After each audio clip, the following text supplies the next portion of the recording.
یه انسان میتونه چشش به یه مال باشه که مثلا طلا میخواد، طرف پول داره، به جایی که بره از طلا فروشی این همه مدل طلا هست اونا رو نخره، بیاد از دست تو اون طلا رو بکشه بیرون بخره ازت، که بگه من مال تو رو خریدم، مال تو رو گرفتم.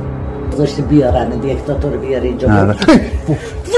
نکنه چی بود؟ اینا بیا صورتشو ببینید، بیا تو رو قرآن این دوتا چشمشو ببینید، میبینید دوتا چشم کامل جلو دستا واسطاده.